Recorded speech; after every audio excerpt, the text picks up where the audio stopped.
Hello, Earthlings. It's time to reset your cultural dial. Coming your way next on your favorite device, from the Hoosier State to all the ships at sea, it's the Crawfordsville Peachcast. And now, here's your second or third favorite Dave from Indiana, Dave Peach. Warning, other people named Dave may also appear. Thanks, CD. This is the Crawfordsville Peachcast. I'm Dave Peach. I'm Dave Meyer, Dave Peach. So glad to be back, my friend. Dave, this is going to debut in December, so happy holidays. Merry Christmas, everybody out there. Yes, Merry Christmas, Happy Hanukkah, it's that end of the year time, Dave, where we are, we're on the roller coaster, Dave, but there's not too many days left. You know, I've got a new thing that this is a mixed bag in case you did not know. And okay. I've got a new word that I made up. I love it. Give it to me. It's a wobby. It's a wobby. Okay. Wobby. How are we spelling this, Dave, to begin with? Wobby. Wobby. Okay, I like that. Straight ahead. Wobby. It's a wobby, Dave. And I feel like wobby, my first thought is a wobby's not threatening, Dave. A wobby's not going to hurt me. No, a wobby. What is a wobby, Dave? It's a work hobby. It's okay. Then I'm right. This wobby thing should not hurt me. A work hobby. Now, have you had a wobby for a long time? Yes, I've had a wobby for about 40 years. 37 at Butler. It's doing public address where or a job where you do get paid.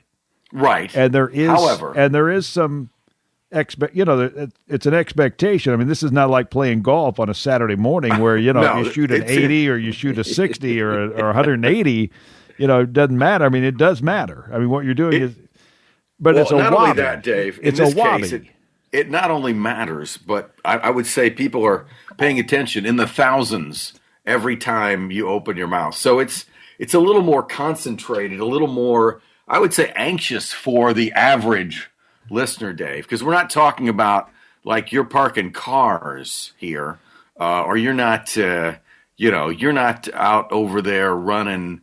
Well, that's something. work. Yes, I mean parking cars is work. I mean, this is service. It's What work. if you just love? But if you love being, I bet if you love park. That's right. If you park cars at the 5, you go in and you get a free seat, or it's a part of the experience. But Dave, this wobby, does it cause you stress sometimes? I mean, sometimes, not very often. Not very often. But it's something I guess you enjoy doing and you get paid for. Yes, it's a beautiful thing. My life may be a wobby. The whole. I mean, there is some work involved here in Radio Land. I mean, don't get me wrong, but yes, it is. It's a lot better than, I would say working outside in the elements. Let's just put it that way. Yes, working outside in the elements. Occasionally we do that at a remote, but it's very occasional. Right. And there's always, I think of very easily teachers, fire people, police officers. Those are difficult jobs, Dave. And a lot of people don't know it, but like Warren Buffett, Bill Gates, Jeff Bezos, and Elon Musk, they all cut their teeth as public address announcers. I did not know that, Dave. They did. They all did. I did not know that. Yeah, a lot of people don't know that, but it's a path. They realized that, pretty much the job was during the evening, and they had their days free. This is true. So they could do other things. Right. They didn't want to work a tip job at a bar, Dave. And after hours, your options are less. Central Indiana Rubber Products provides the power for you. Central Indiana Rubber Products, or CIR, keeps farm equipment and local manufacturing processes running with gaskets, belts, seals, and O-rings, among a variety of other products and services. Employee-owned and always customer-focused. Central Indiana Rubber Products, 989 West, 83 North, Crawfordsville, and at IndianaRubber.com. Central Indiana Rubber Products, or CIR, power for you. Let's go back though, Dave. When was the first time you were approached? And this happens. You don't run up to somebody and say, "Hey, I need to be your PA person." Well, the whole premise, Dave, Dave, was to get that Elon Musk, Warren Gates joke in. So I'm not really. The whole deal was to get that in, to go down there and get that in, because I thought, while not, guffaw, I thought it was, kind of cute. I've used it in many applications. It's living room funny, huh? It's landed, folks. It's landed. What was your question, though? Nobody cares. No, nobody cares. No, Dave. Even though no one cares, give me your question. What's your question? Do, Dave. I was the folks who are listening and care. Yeah, and we know some of them, Dave.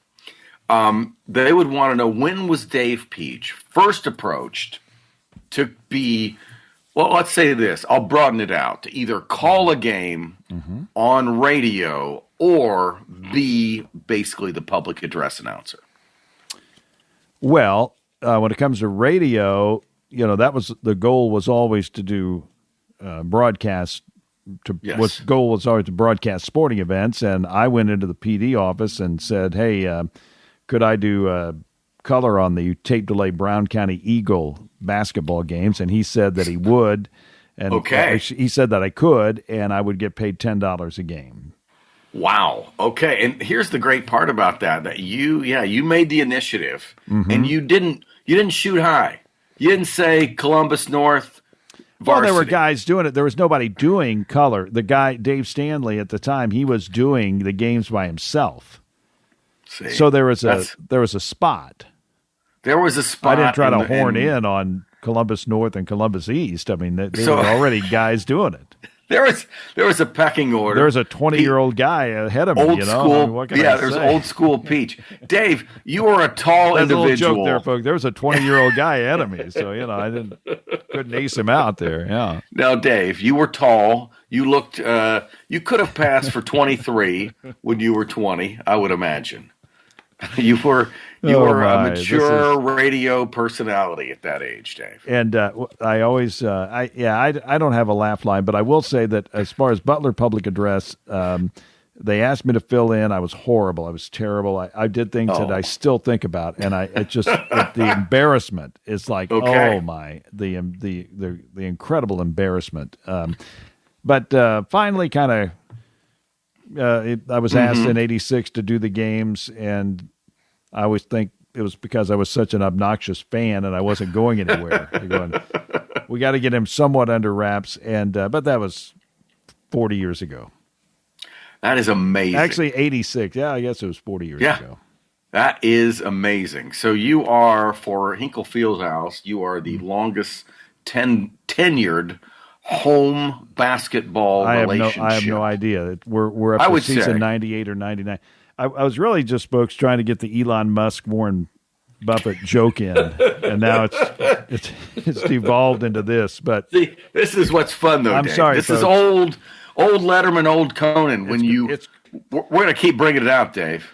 We're not done here. We're going to have to go.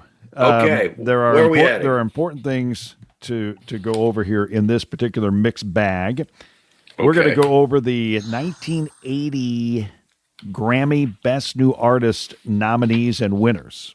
I'm excited. We might not get to every nominee, but we will get to every winner. Okay. And we will kind of go over that. And then that's fair. When I started out in radio in 1978, Spiller Records, there was a little song called "Fool If You Think It's Over." Fool if you think it's over. Fool if you think it's over.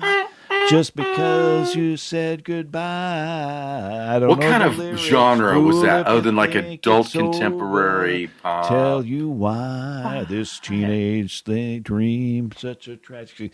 Man, I could go a long time on that. You could, Dave. Well, it was adult contemporary. A disturbed some apple people, pie Some music. people, they used to call it easy listening, and then it wasn't really easy listening. It was like, okay, someone like Anne Murray could be classified as easy listening. Right.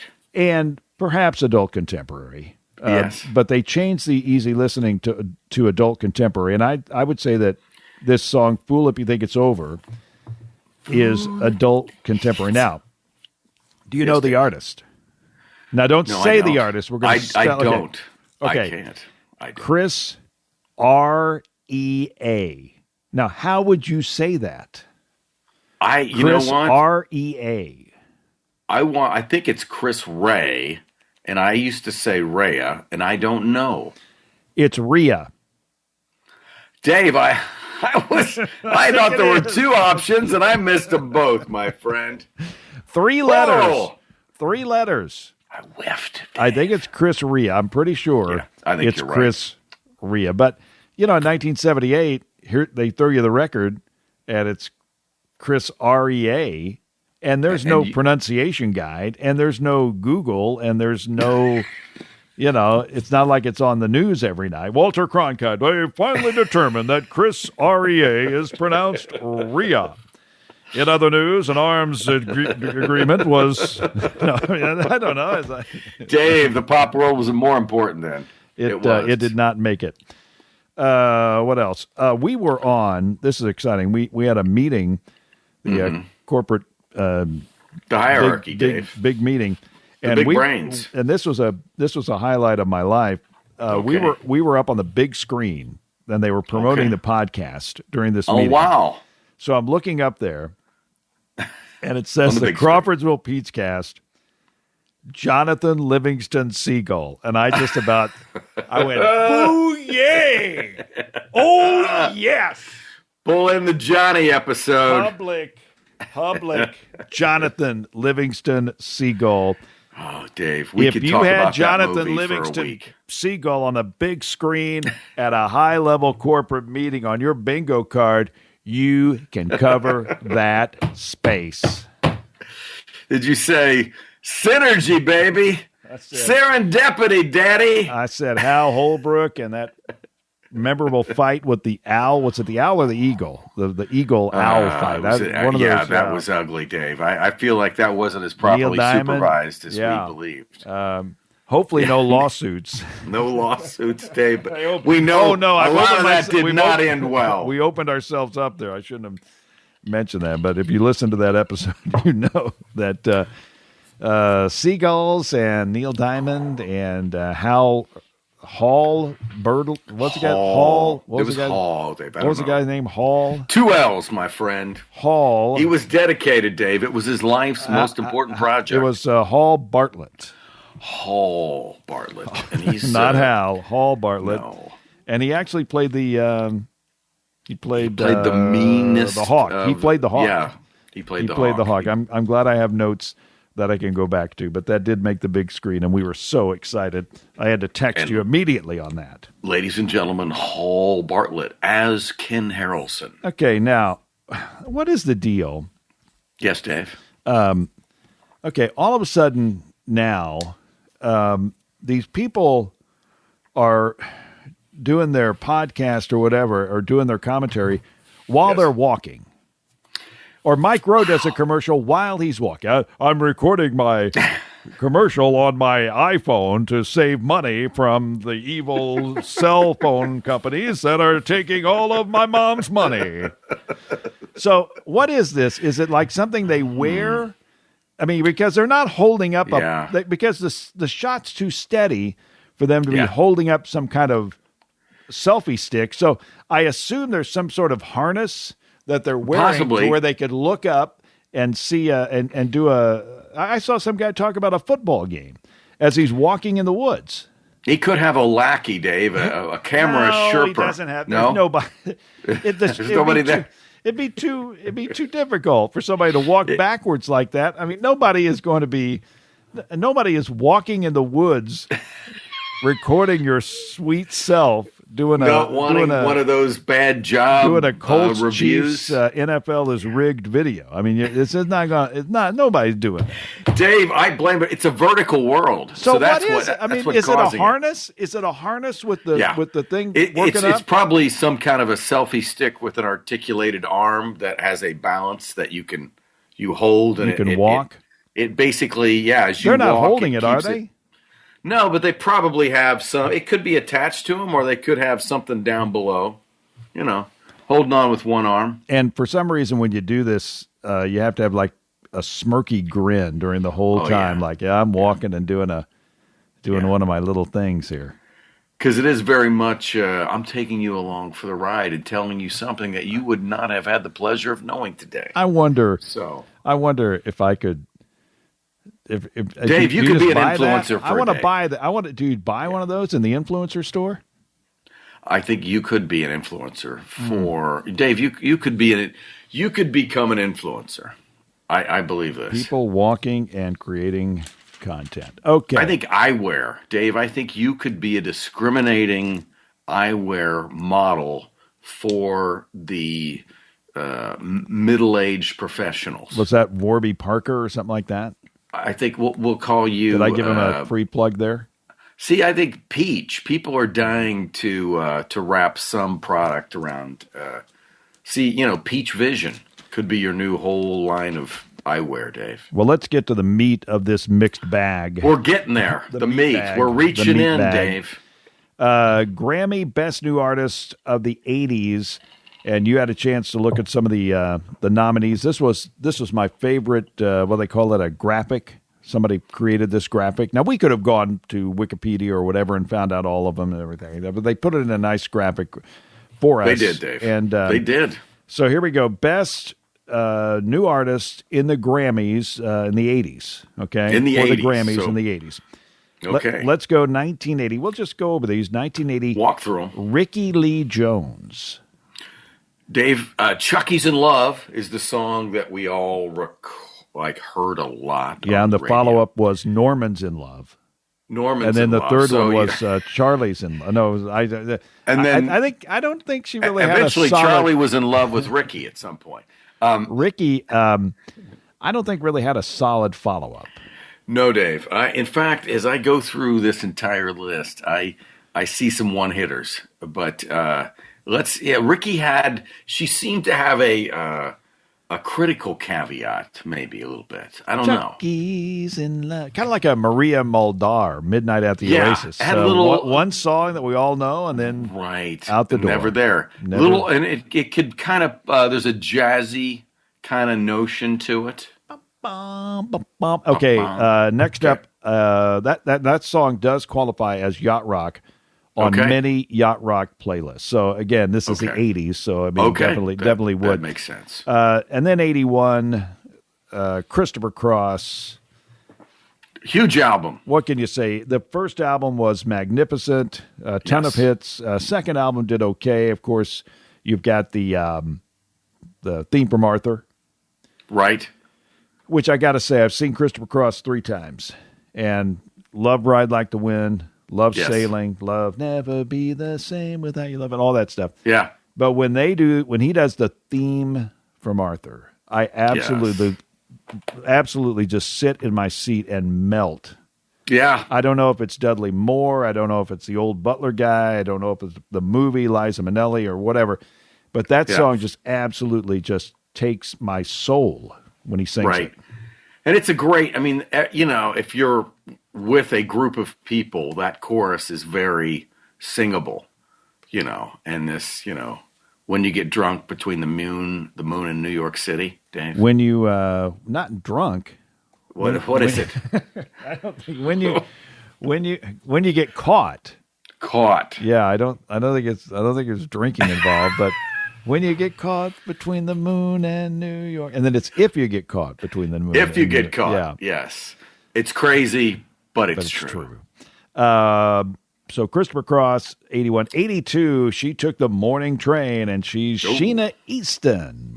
Oh yes, Dave. Sheena. It seemed little like fire she plug. was Fire plug, baby. I would say, was she Australian, Dave? It's what I want to say, Australian or Kiwi English, or something. Yeah, something. But she was warm for a couple.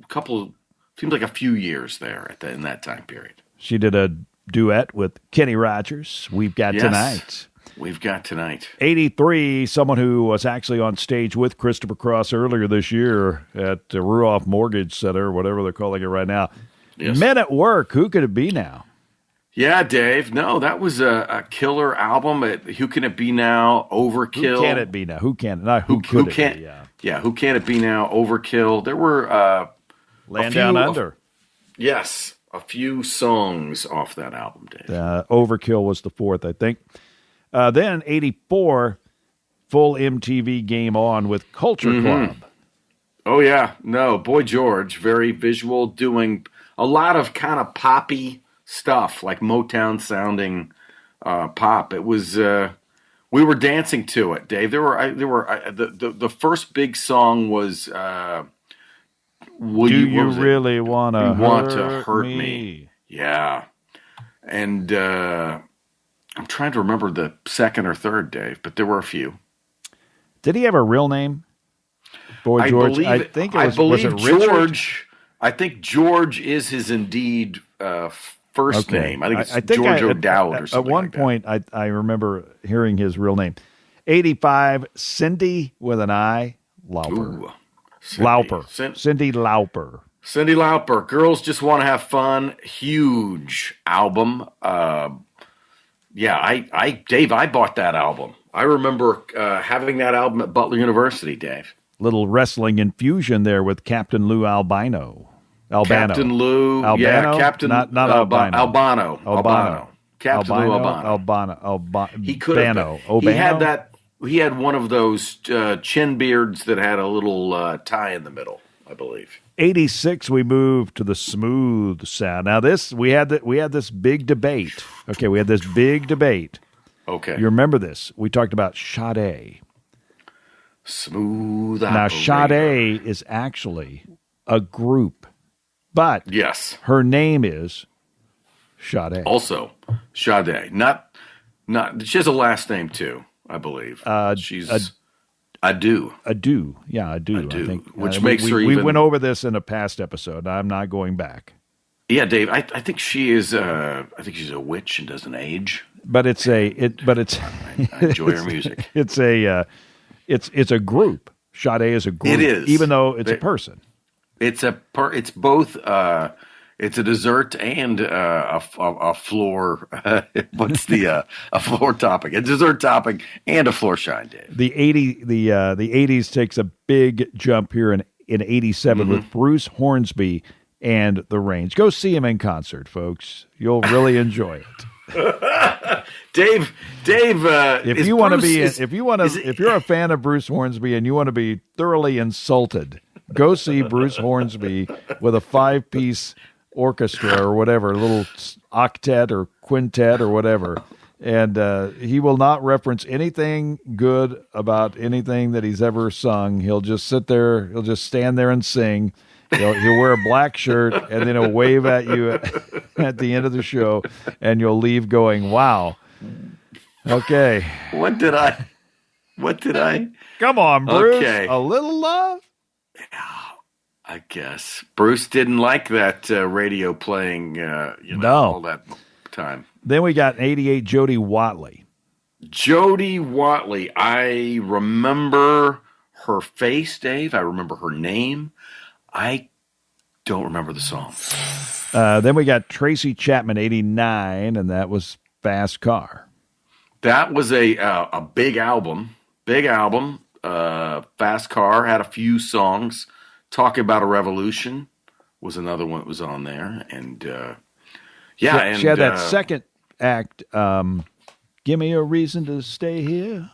Yeah. Yeah. She had I would say a few more albums as Dave, when you sent me this list, and I too got excited about this, I looked at all the nominees that were like close, but no.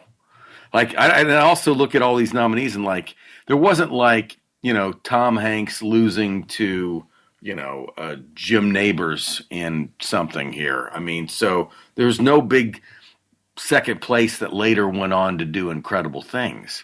But it's quite a list because it's very representative of the 80s. Now, we are going to rank these 1 to 4 based on fame 50%, okay. Like how famous they are now, because the Crawfordville Peachcast is not some nostalgic look entirely. No, folks. We frame yesterday's stars to 2025. Give me a good word there. Standards or whatever. The 2025 lens. We take the 20. Right. We do not advocate going back to 1983 and living your life as if it was 1983. Right. We live in 2025.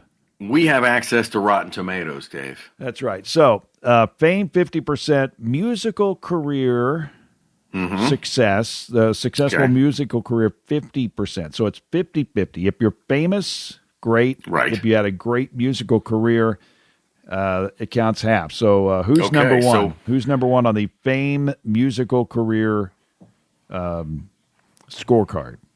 Number one. Okay, so do you want me to give you number one, or I can start you with number four? Let's start with number four. Start with number four. Okay. And then I've got my list, and we'll compare. Okay. Okay, my number four, Dave. Do-do-do, do-do-do. And this is purely, I did not do any research.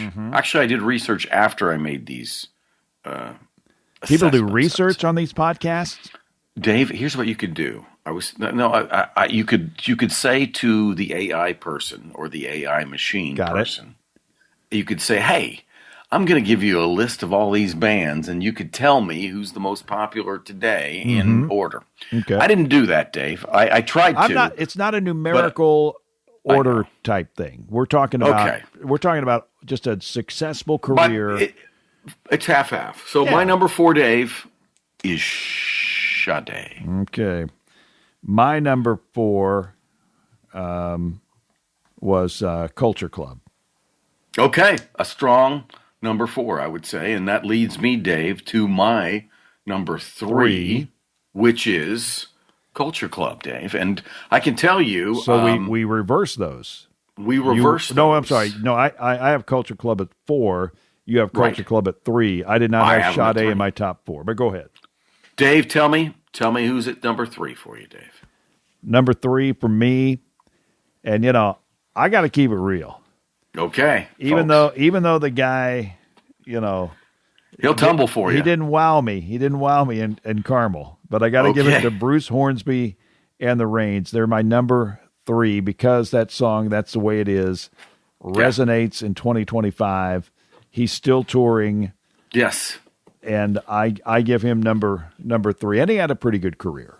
Yes. And still does, yeah. Solid, I would say a solid career. Bruce says, thanks for trashing me and then making me number 3 on your little list there, podcast man. Podcast man. I will find you, Paige. I will hunt you down, and I will thank you for your accommodating words. So I get that. I will say to you, Dave, I went ahead and did all 8 or all 10. Well, let's do number 2. Let's do number 2. Well, number 2. I'll just tell you, I had Bruce at number 5 in my list. So my number 2, Dave. Let's hear it. Tracy Chapman. Wow, I did not have her in my top 4. Okay, but you had her at number 2. Yes. Why the upgrade there?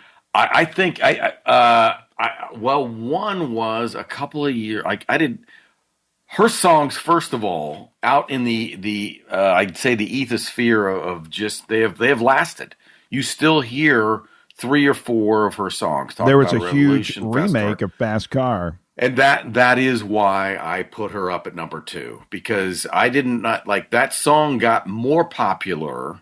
Was that this Luke time Combs? around? Luke Combs? I believe so. Okay, yeah. Luke Combs, and the song got again more popular with his rendition, and then they had both of them do it at the Grammys a few years ago. So that's why I had her at number 2. Dave, your number 2. My number 2, and it's a complete homer call here. Christopher Cross. I mean, I love him, and he had a very nice career. I think he's still thought of. He was on a Jimmy Kimmel talk show. His song "Ride Like the Wind" is I can't think of what the show is, but they've used that as their promotion Oh yeah, backdrop. So I would think that song again. That's another song that's never left the consciousness because that song straddled. First of all, adult contemporary, right? But it's an up-tempo kind of anthem kind of thing. So it got into probably a little, more play in a wider variety. Because you hear it. You just keep hearing it. And that's another thing about that, I think, for him in that first album was, like, Ride Like the Wind sounded like a lot of stuff, but different. And then Sailing sounded like a whole other different thing. And then I thought his second album was, didn't have a lot of hits, but I thought it was a pretty good album. It just wasn't as radio poppy oriented. And the story is that he did not look like a right. He didn't at the time. How do you say that nicely? He had a face for radio. He Dave. did. Yeah, we'll leave it at that. And the MTV right kind of killed him. So right. I have him number 2, and I know that we agree because we talked about this before. We agree on number 1. Yes, we and do. That would be Cyndi Lauper. Dave, the girls just want to have fun. An incredible album that, she did have a few more, but she's had a long career. Like, she has just kind of stayed as part of the consciousness. She's been on part of an advertising campaign for, I think, psoriatic arthritis. So you see her pop up in commercials. I actually, a few years ago, saw a concert where she opened up, Dave, for Boy George. So makes sense. She opened up for him. She opened up for him, which I was surprised by because the tickets were bought more on her. But once I saw, and she did a great, but her show was good but small. His was like a big, very theatrical stage show. He has a following, I think, that is beyond the Culture Club. Well, she was at the United Center last year, I do believe, Cyndi Lauper. That's pretty good. Maybe the year before. So those are our so go 8 to 5. We have to know since you did say that. Well, so I had let's see. I'll go all the way. Let's go to number 10. I'll just give you did 10. Okay, well I did 10. So Dave did 10. I did all. So 10 was Jody Watley was my least. I would have put Ricky Lee Jones at 10, but go ahead. Okay, I have Ricky Lee at 9. And then Men at Work, and then Sheena. And you know what? Now I might flip Men at Work and Sheena. 10, 9, 8. So you had Men at Work. And then my 5 is Criss Cross. You had Christopher Cross at 5. Yes. Culture Club at 3. Cyndi Lauper 1. Sade at 4. Bruce Hornsby in the Range. You had him at. What'd you have? Bruce Hornsby in the Range. 5. I had 5. 5. Oh, I thought you had Christopher Cross at 5. Oh, no, 4. I had Bruce at 4. Okay, yes. And Tracy Chapman was your 2. Okay. She was 2. Now, there were some interesting nominees along the way. Yes. 1980. Let's go to 1980. Oh, Dave, let's talk about it because the diversity, Dave. I am absolutely amazed at new artist nominees, the Blues Brothers and Robin Williams, the comedian. Yes. And Ricky Lee Jones beat him out for the award. Right. Which, I guess, first of all, Robin Williams, that album was huge, right? Mm-hmm. I remember it was his face on the cover. It was white, and that was his first big comedy album, and so that was massive. But the Blues Brothers, that was a weird combo of Isn't that a little late for the Blues Brothers? I thought, I remember... Maybe they were out in 79. See, it would be based on really 79 hits. Yeah, right. Probably because it comes probably when their album probably came out at the beginning of the year. About a year behind. It could be more than a year behind. Yeah. Dire Straits went on for a pretty long career. Out of all these, probably they had the most lasting career. And they were 1980. Yes, they were nominated, and we'll talk about them a little bit later on. In 85, somehow the Judds. Country music gets a little out of where, Dave? Gets a little nod. They're the only country artist, I believe, on the list of 50 The Judds. I think it's a mother. There was a mother-daughter bias that year. In 80 also, we go back to 80. Let's go back to 80 one more time. The Knack. And you were talking about The Knack. Well, I remember when that album came out, and and I was trying to be a good like rock and roll fan, and it was like they were talked up in periodicals. I think it was Rolling Stone, but I can't remember what all. It could have been in Circus Magazine, Dave. But The Knack was like the Beatles, man, and it was Get the Knack, and their first big song that was well overplayed was My Sharona. That was I think the number one song of 1979, My Sharona.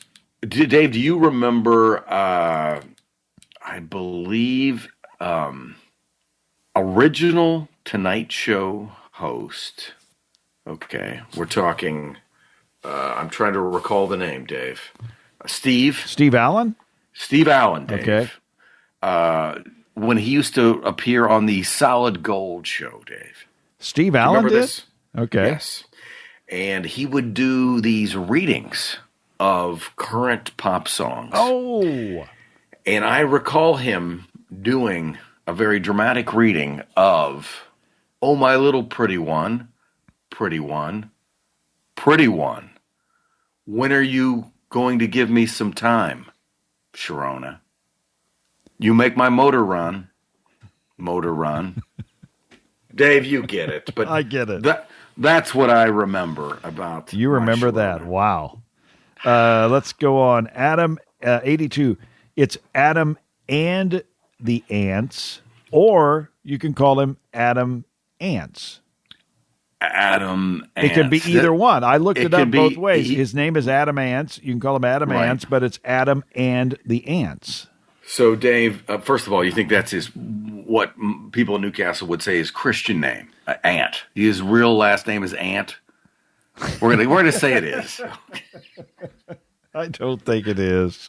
Okay. But the fact that if it was, it's like Dave Meyer and the Meyers. So, you want to convince the backing band. No, just go with my last name. It's also the name of a very cool small insect. Okay. 84, we had Big Country, and their big hit was... Big Country, yes. Dave. In a Big Country. In a Big Country. In a Big Country, yes. So a lot of one-hit wonders here. Men Without Hats, The Safety Dance. We can Hopefully dance if we want to. You listened to the 27-minute version of it where it's... Wait a minute, this has been going on for 12 minutes now. Okay. Dave, we watched that video a lot. Musical Youth, which is like the Dutchie song or something. I think it was Past the Dutchie, and I still don't know what it means. Past the Dutchie. Yes. And one of the weird things, this is a weird and wild thing. Wild, Dave. In 82, James Ingram and Luther Vandross were nominated as Best New Artists. So they both hit the scene at the same time. Who knew? I did not, Dave. I did not. There's a little bit of separation there, but no. No, it's like they're both here. Let's put them in the categories. Move it on. You got to love 86. Aha. Take on Me. Dave, that song, that video, still somehow very much out in the sphere. It's rambling. Katrina and the Waves, Walking on Sunshine. Dave, they were so close, and there's no. You could pick out 5,000 people and hand them a $100 bill if they could tell you Katrina's second song. Dave. Oh no, it's impossible. Also impossible for 87 nominee New Shoes with a Z. Dave, that just didn't feel like that spelling. You with a shoes and a Z. New Shoes. It feels a little gimmicky, Dave. I can't wait for the next one, right? And it is Timbuk 3. Now, what? Future So Bright. Yes, you got to wear shades. You got it. That song stuck around for a bit. And in 89, a guy that has kind of been known for things other than his musical career. In fact, you just got Rick Rod. Is how they say that, or Rick?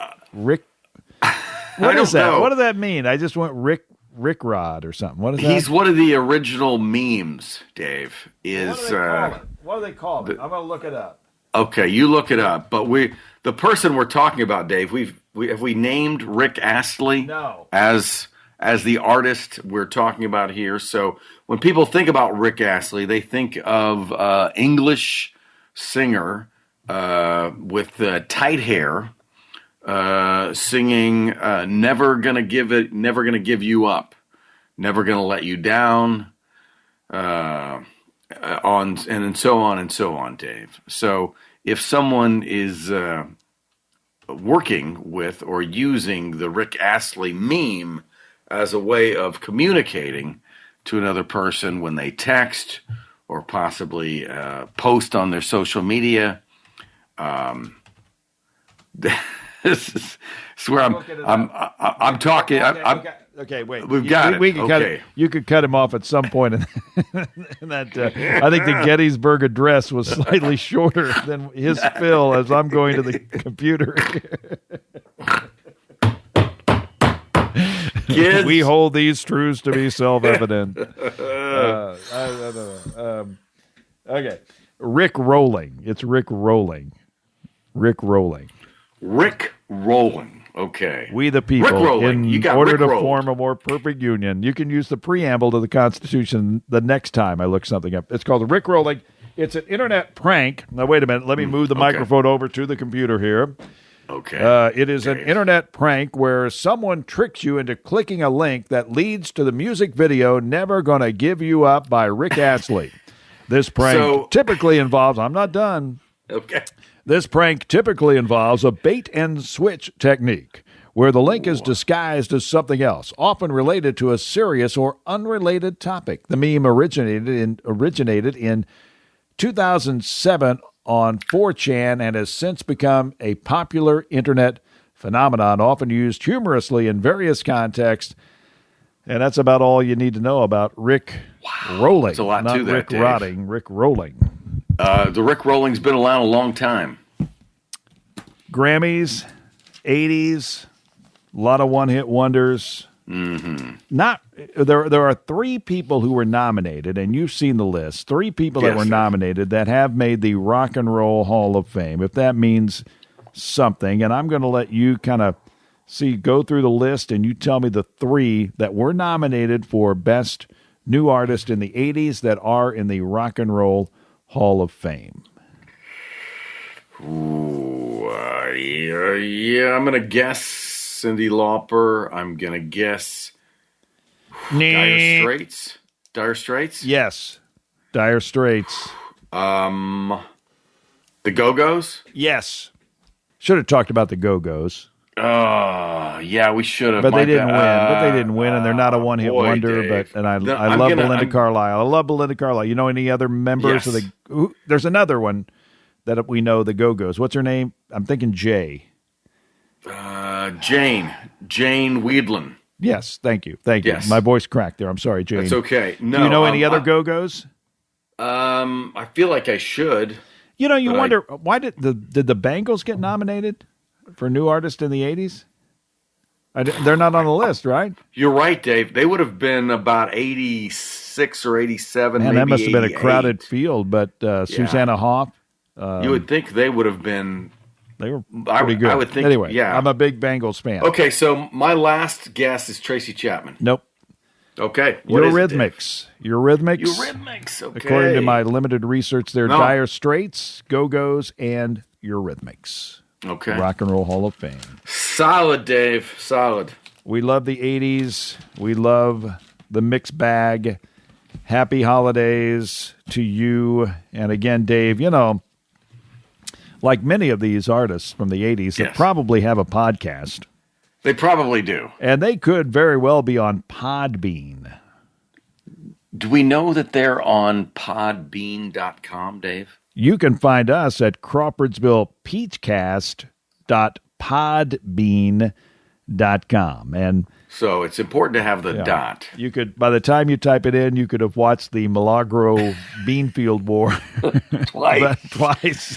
Crawfordsville Peach. I've got two choices. I could watch the Milagro Beanfield War one more time, or I could type in Crawfordsville Peachcast.podbean.com. We're going to do that Milagro Beanfield War. I mean, I know it's coming. Probably a very serious topic, but I mean I think of the that idea name. of a bean field. Yeah, kind of sounds. It sounds. Yeah, you get your feet muddy. Yeah, like, share, and subscribe. We're on iHeart, Apple, Spotify, YouTube, and Podbean.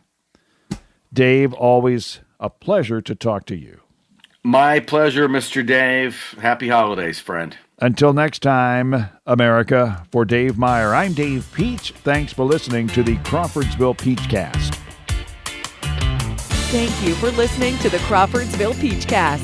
If you enjoyed it, follow the podcast and ring the bell so that way you'll always be up to date with the newest episodes. We'll see you next time.